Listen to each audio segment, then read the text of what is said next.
G'day guys. Legendary R36S scriptwriter Jason 3X is back again. This time with a companion script for their dArkOS Network Icons pack that allows you to customize not only the colors of the Bluetooth and Wi-Fi icons for each state, but also change the icon completely to some pretty cool custom ones. Now you do need to already have the base icons installed, so if you haven't already, I will put a link to both the icons installer script as well as a short video showing it off down in the description below. But you basically just need to download, copy and run the installer script on your R36S while connected to the internet. As always, we'll be trying it on the latest stable version of dArkOS-RE, which at the time of filming is version 03082026. But the steps should be exactly the same for vanilla dArkOS and dArkOS for clones. With that said, we'll quickly move over to our Windows 11 PC to download and copy over this new Icons Customizer utility. Let's get into it. We're over on our Windows 11 PC now, and to get started we've just opened up Google Chrome and gone to the ES Icons Customizer GitHub page, which as always I will link down in the description below. If we scroll down on this page, it does tell us a little bit about it and what we need to do to install it, and also how to use it. But we will go through all of that in this video. If we scroll all the way back to the top, we want to click on ES Icons Customizer.sh, and then on the right hand side, we want to click the little download icon. It's not very big at around 35k. Once it finishes downloading, we can close off Google Chrome and open up our downloads folder. Inside, we should have our Emulation Station Icons Customizer script. We just want to click on it and copy it, so Control C. Next, we'll insert the SD card from our R36S into our PC. We want to navigate to the EasyROMs partition, go down to the Tools folder, and paste it in here, Control V. That's pretty much it. We can safely eject our SD card and move back over to our R36S. We're back with our R36S now, and while you don't actually need internet access on your device to change and customize the icons, you do need to be online to install a few things if you want the ability to preview your changes before applying them. This is entirely optional, but we will get our device online using our cheap USB wireless adapter, just so we can take a look at that feature as well. So I've connected to my home network, as you can probably tell by the little green Wi-Fi icon. The default green means we are connected, and to actually run the script, we just want to press Start, go down to Options, Tools, and then run ES Icons Customizer. Now the first time you run this script, it will make a full backup. It does this automatically, so we can just press OK. And at the very top, it does say Backup Found. So before we start customizing our icons, I do want to go down to Option 6 and install Preview Dependencies. We'll press A. It says it does require internet access, and we'll just press A again. This shouldn't take too long to install, but it will vary depending on the speed of your internet. It's almost finished now, we're at 90%, and so far it's only been about 10 or 12 seconds, not very long. And it's successfully installed. We'll press OK. And now at the top it says Preview Available. I guess we'll start by configuring the colors. So Option 1, it tells you what they're currently set to. So active or connected is green.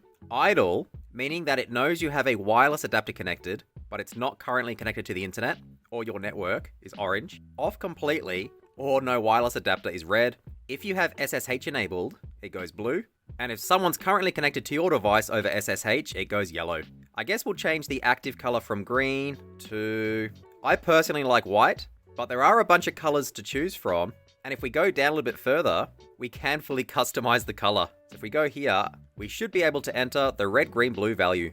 I'm assuming this is going to be in hex, so we'll do FF for red, and we want 0 green and 0 blue. If I go OK, it should be fully red. So I've set it, I'll go back, and next we'll go down to change Wi-Fi icon only. So we've got Kirby, Space Invader, Ghost, which is the ghost from Pac-Man, Totoro from the Studio Ghibli animation, a robot, an alien, a skull, and a cat. We'll go up to Kirby and we'll go Preview. Now the Preview option isn't available if you didn't install the dependencies. In that case, you would just go OK. We'll go Preview. And as you can see, it is red. That is because we set the active value to FF0000. And this is an ASCII art rendition of Kirby. I do like that, it's pretty cool. If we go back and go back to configure colors, I'll change active to white, and we'll go back and go back to change Wi-Fi icon only. We'll preview Kirby this time, and as you can see, it's white. So the color of the preview is based on the active color. If you wanted to change it to a very specific color, you can use one of the many free online color pickers that will tell you the exact RGB value of a color. I guess we'll take a look at all 8 icons. So we've seen Kirby, we'll go Space Invader. That's pretty cool as well. Ghost. Again, this is the Pac-Man Ghost. Totoro. The preview of this one does look a little bit more like the evil rabbit from Donnie Darko and less like Totoro. We've got Robot. This one actually does look a lot better as an icon than it does as a preview. Alien. That's pretty cool as well. A skull. This is another one that actually looks pretty good as an actual icon. And finally, Cat. We might go back and I'll go down to change both icons and we'll see what they actually look like. So we'll do Kirby and Space Invader. It's applying. So my Wi-Fi icon should now be Kirby and my Bluetooth icon should now be Space Invaders. When I press OK, it should automatically quit out of this utility and restart Emulation Station. So I'll press A, and there we go. We now have a white little Kirby and a red Space Invader with a line through it because I don't have a Bluetooth adapter connected. We'll go back into the script, so Start, Options, Tools, and ES Icons Customizer. So when changing the colors, for example, if I wanted to change active back to green, it won't actually apply the color change until we also reapply the icon pack. So I will have to go back to an icon pack. We might change both again, and this time we'll go Ghost and Totoro. So it's applied both. I'll press OK, it should restart Emulation Station. And yep, there's our green little ghost. And also a red Totoro. Again, you don't need internet access to actually change these icons, only to preview them. We'll go back into it once more, and this time we'll go down to Restore Original Icons. This should set everything back to how it was. There's a confirmation. I'll press yes, and it's restoring now. It doesn't take too long, a few seconds. It's finished restoring. When I press A, it should automatically restart Emulation Station once more. And yep, we're back to the usual Wi-Fi and Bluetooth logos. Overall, this is just another nice way to customize your device to make it a little more unique, and is even better if your device has built-in Wi-Fi and Bluetooth. It also does not slow the system down at all or hurt game performance, so there's no harm in having a play around with this one to see if you like it. Another great script by Jason as usual. But I think that'll do it for today. If you have any questions or comments, let me know down below. Otherwise, thanks for watching.